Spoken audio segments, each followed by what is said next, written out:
Hi everyone, this is Will from Here and There Media. This video will be a few clips from the Trump rally in Harrisburg, Pennsylvania on Saturday, September 26th. I was unfortunately unable to live stream due to connection issues, so I decided to record a few interactions instead. The first of which was with a few protesters demonstrating along a roadside just outside of the event. Enjoy. We're the guys that still remember the Constitution. Oh yeah. How's it going? I'm Will with Here and There Media. Okay. Just checking things out Yep. from the outside, I like as you guys are, it seems. You're a veteran too? What's that? You're a veteran? Yes, sir. All right. Yourself? Yep. Well, appreciate the service, sir. All right. Thank you. What brings y'all here today? Just If not, it's not apparent. a change. Change? Yeah, we want to change. Well, I think it's going to be better for our grandkids and our friends that we have a change here. That's going to be the best for us. You know, we need somebody with a little more morals and respect. You know, we just need to change. That's all. You think that Biden is the necessary change?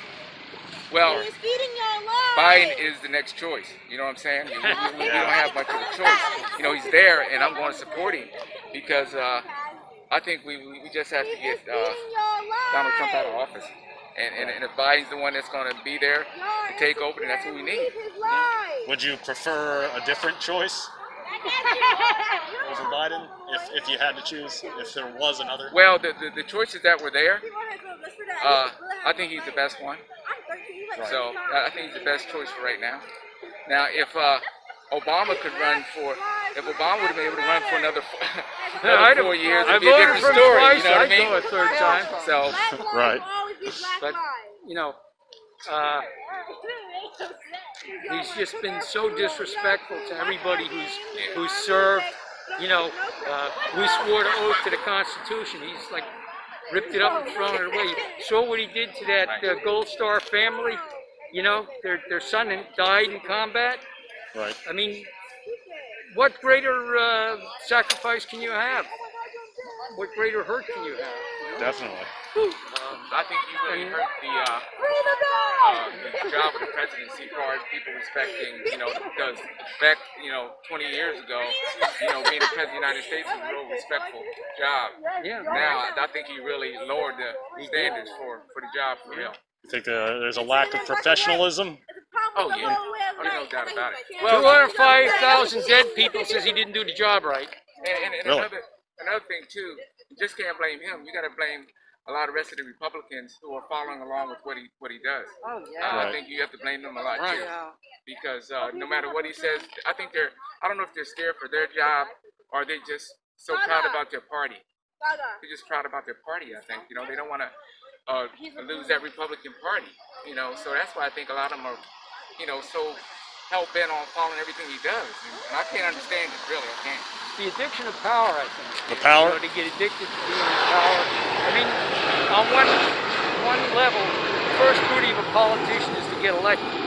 Yeah. But, there comes a time where you got to balance that against the Constitution, against the welfare of the country, and they don't have any balance. Think too many people are willing to do whatever it takes just to get that power nowadays? Yeah. Yeah. There are. I mean, well, look at Trump. Is the prime example. But there's Right. a lot of others. Mitch McConnell. I mean, you could go on and on. Good deal. And, we're never going to get a perfect candidate.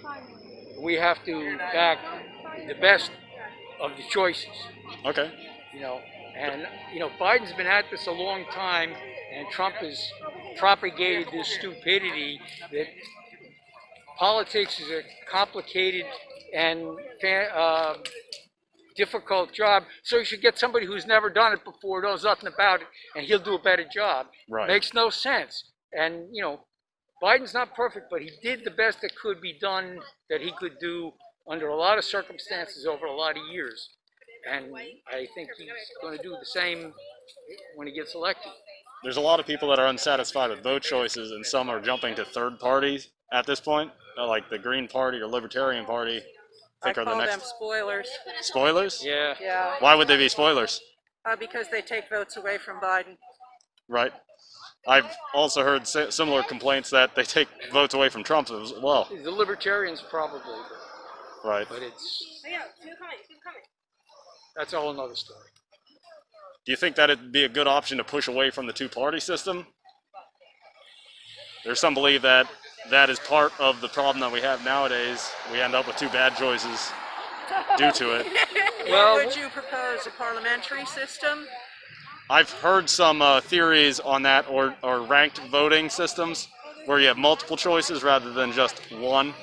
Ranked voting or approval voting would be helpful. Right. Because you could,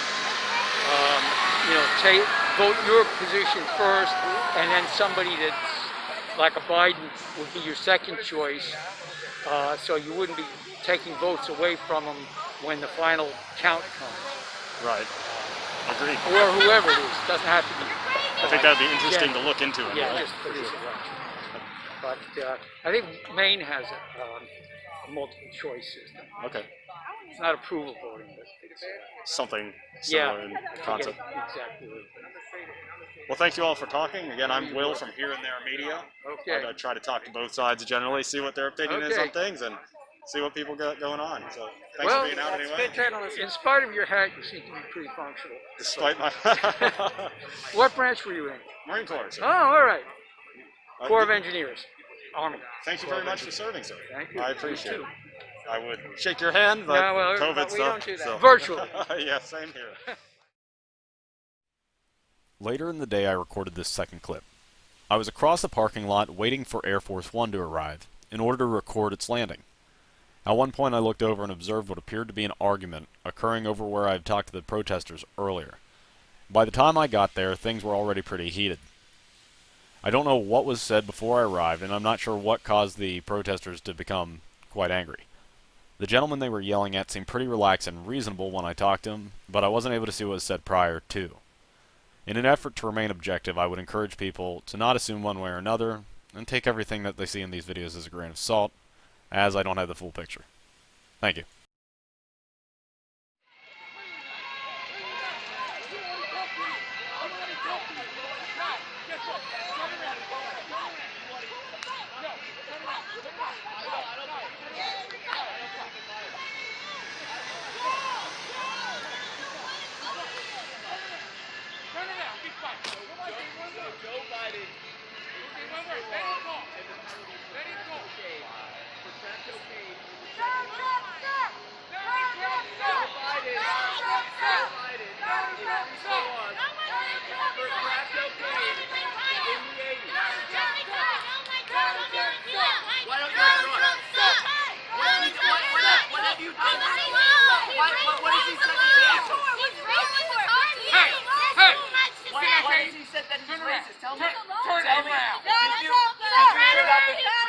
Did you not hear about the $500 billion he gave the black communities today? The gold deal.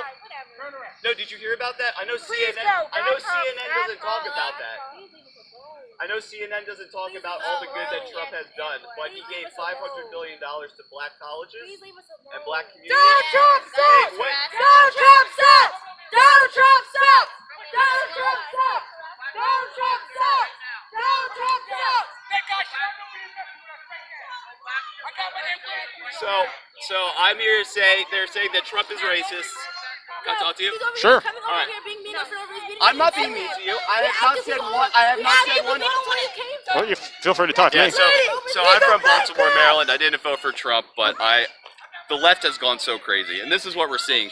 This 14-year-old teenager asked to fight me over different opinions. Really? I don't know who that is. That's not my friend. See, this is how they respond. So this gentleman over here is mad at me because I'm harassing them while they're harassing people. Look, this is what they're doing, but they can't answer my questions. So I'm telling them, hey, Joe Biden increased the crack cocaine laws. We don't want to hear you. We don't want to hear you.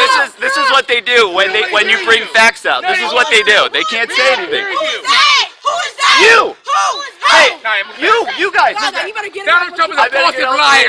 Donald Trump lies about everything. He's a falsive liar. Okay? Donald Trump sucks. All right, so Joe Biden in the 80s increased the laws and the penalties for crack cocaine, which devastated African Americans. In 1994, In 1994, he signed a law bill. Protest. I got my grandkids here. No Run way the she boy, voted run! against Run it! Run Sir, it! See, this is just classic. This is classic. They have to yell. There's no way. I got moved from over there Sir, to this I'm just. peaceful area here. You're harassing Okay? people, and I have the right to ask you Okay? questions. He has no right to go over and talk You're to my harassing us, grandkids. asking us Ask people to answer those questions. He shouldn't be over here. All this Why- room, why does he have to come over here? Because why? No reason why. Because I want to Come on down talk. here. Raymond! You're, Quiet! you're saying he's racist, but you can't back it up. There's too much to say. Why my point? Well, Why? then just Come give me to my two. face. Excuse Come me. into my face. We don't need to talk to you. Cause you ain't on no type time ever. We don't need to talk to you. See, this is what happens every time. We talk to him. All this Every room, time. there's no Have you reason to experienced come this over here. before? Yeah. Oh, yeah. So I live in Baltimore, and I'm unfortunately voting for Joe Jorgensen. You getting violent? That's why. So I love to have conversations. I studied. One of the major things about my education is that I went to a Christian school, but they were not afraid to show us all perspectives and let us come up with what we believe to be the truth. Well, that's good. And so when I have friends that are LGBTQ, that are Biden, that are Trump, and we can have a civil conversation. But when people get confronted with facts that go against their worldview, they end up doing what everyone just did, which is yelling and threatening you with violence, which is interesting because they call Donald Trump a fascist. They call Donald Trump a fascist, and then they use the same tactics that Hitler used with going to classrooms and shutting down free speech. So who's a fascist? What did you present them? I just asked them to give me one thing that that Trump has done that's racist, and then I talked to them today about the $500. I think it's the platinum law that he put in that will help immensely African American communities and colleges. All right. He is a president that's given to black colleges before. What's interesting is that before his presidency, he was in rap videos. He was friends with hip hop artists, with black athletes, black businessmen, and all of a sudden, and he was a Democrat. He was Planned Parenthood, right? Pro Planned Parenthood. Right. Yet, all of a sudden, when he gets into office, what do? It's the same thing. Is it racist? the flip script from? Excuse me? The flip script because he ran Republican? That's what I see. And this is the thing is that I didn't vote in 2016. I didn't find either candidate to be worthy of my vote, especially with how Trump acted towards immigration. My grandfather is a immigrant from East Germany, World War II. I love immigrants. Have a good night, guys. And so I just didn't support that about him. So what I saw the last 4 years is that one of the ways that you change a country is first through academia. We see this in the late 60s, right? Right. So you change the generation, right? And then the generation in 10 to 20 years is going to be in politics, they're going to be in social, interactions that are going to affect our laws. And what we're seeing is this rise of anti-American, anti-white male patriarchy and just broad brushing it as fascism. And so what we have now is BLM and Antifa showing up at Ben Shapiro, Dave Rubin, who's a gay moderate, at Jordan Peterson, Brett Weinstein, right? He's a socialist. And then I don't see anyone besides some outliers like Proud Boys, right? Or what happened in Charlottesville, but I don't see them showing up to college campuses and shutting down free speech. And that's the same thing that Hitler did in the 20th century. They would stand in the back of classrooms, and anyone who had an opposing idea, they would shout them down. So what I see is a danger to the fabric of our society. You think it's like a repeat of history? History, there's a phrase that says history repeats itself. And what Indeed. these people don't know is what happened in the 20th century. They have no idea. And it goes to show. So when you go to talk about facts and you tell them that Joe Biden was, had a horrible record with the 1994 crime bill, really was disingenuous to the African American community when he severely raised the punishments for the crack cocaine issue, whatever you want to say it. And they don't want to hear it. They want to say. I talked to them a little bit about the choices. A lot of people aren't happy with the two choices that are currently presented now. But the thing is that since I came to the worldview that I have through free debate and free discussion, I value that. Right. That for me is the thing is that like when I have friends who say, how can you have friends who are Trump supporters and not call them racist? Excuse me. Go ahead. No, feel free. I smoke too, so it's all good. What I say is, I'm not voting for him as a person. I'm voting for principles that have been in place for hundreds of years, right? Okay. Free speech. When I see Bill de Blasio allowing BLM and Antifa protesters to run rampant in NYC, but then he's fining people for going to synagogue, that's bleeding into society, right? I don't know enough. I don't have enough time to study the foreign affair, the stock market. Yeah. It's too deep. I don't have the time. But when I see authors and podcasts that I like, or going to events where people are trying to shut it down, then that directly impacts me. Right. And so, again, everything I'm saying, I'm not trying to be contentious with these people. I didn't say one mean word.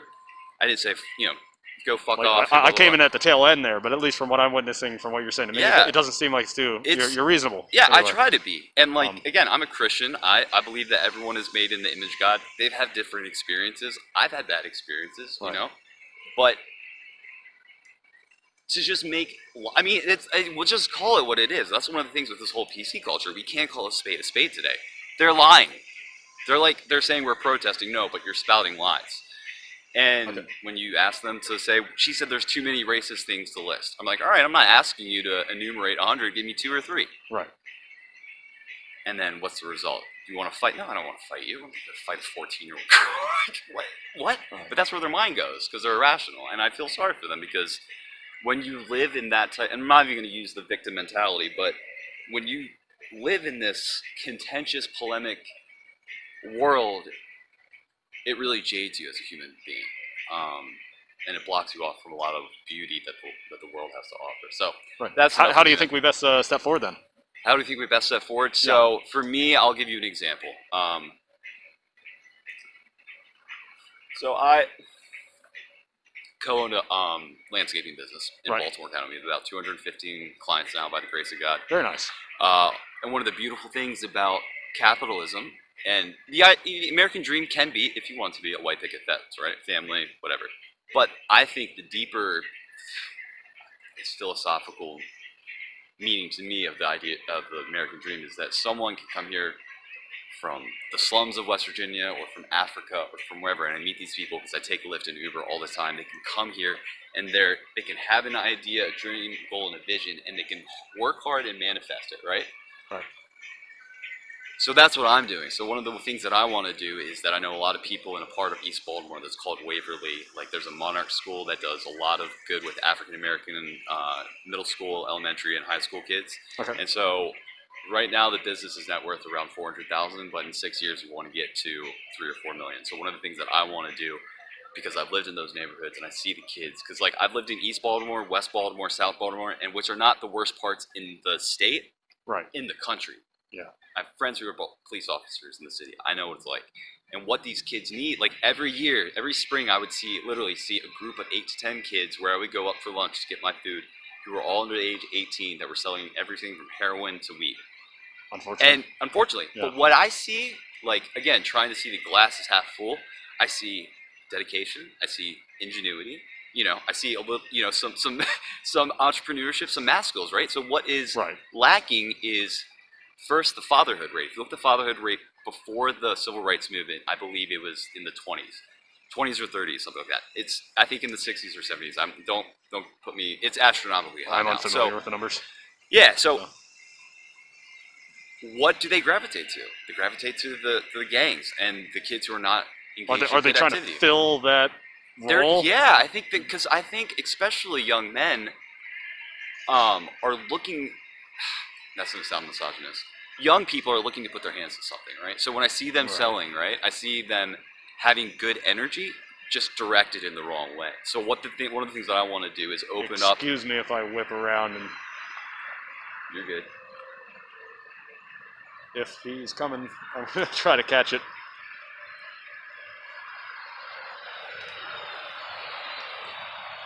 It's cloudy. It is.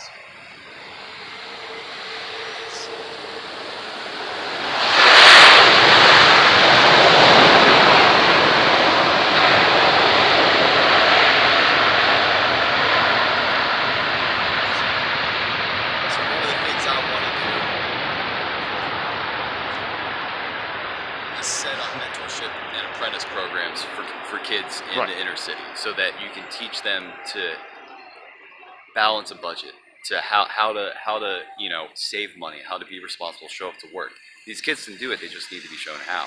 Right. And so that is, I think, one of the problems with one of the the welfare system was good, but it enabled people, and that's not healthy. You don't want a 40-year-old who doesn't know how to provide for himself. Indeed. So I feel like, unfortunately, you look at the mayors in Baltimore City, it's corruption, corruption, corruption. I like Hogan, but one of the ways I found, again, to get to your answer, to your question rather, to be the most effective way is the hands-on grassroots nonprofits movement through churches, and because they don't have to go through all the red tape. Okay. And I was a part of a church in West Baltimore that met in a homeless community, literally for 12 years, rain or shine, every Sunday except for 2 because of a tropical storm and a snowstorm. And I was a part of helping families out of West Baltimore get to healthcare for homeless, get to jobs, Okay. and eventually get them out of West Baltimore. And it's not that you want to leave the city a desert, but in order to have some stability to where your kids are not going to walk outside and have needles on the ground and get shot, there's some stability there. So that's what we see, and that's what I see as the most effective route. Now, it's slow, it's not glamorous, it's not glitzy, Right. but me, that's what I can do, because I don't have the time to get into politics. So Gotcha. That's all. More social community empowerment. Yeah. And I think, again, I forget who said this, but someone said one of the dangerous things that a racist fears is an African American with education. When people who are educated and they know how to help lift themselves, lift their families, lift their communities out of poverty, that's how. Again, it's not glitzy and glamoury, it's not overnight, but I believe that is slow but sustainable growth. So that might be naive, but I see it working out on a small scale already, which is awesome. I've ran a company for 4 years and had 2 people work full time as who were both African American, and I mean, I would go to his 4th of July cookouts, birthday parties. I would be the only white guy there, and it was awesome. He's in a better place now, and that's not me. I ultimately, push that back to God. So that's my 2 cents on all that. Well, thanks everybody very much for watching. Please like, comment, subscribe, share, and feel free to check out my Teespring store. I got some apparel and stuff on there, and making purchases from the store helps to support me getting to events and stuff to be able to have these conversations with people. But with that, thank you all again for watching. I will leave you off with this picture of a cool pink car and this other picture of my new best friend, Rue. Oh, the people that you meet at these rallies. Rue is my favorite so far. Don't tell the other dogs.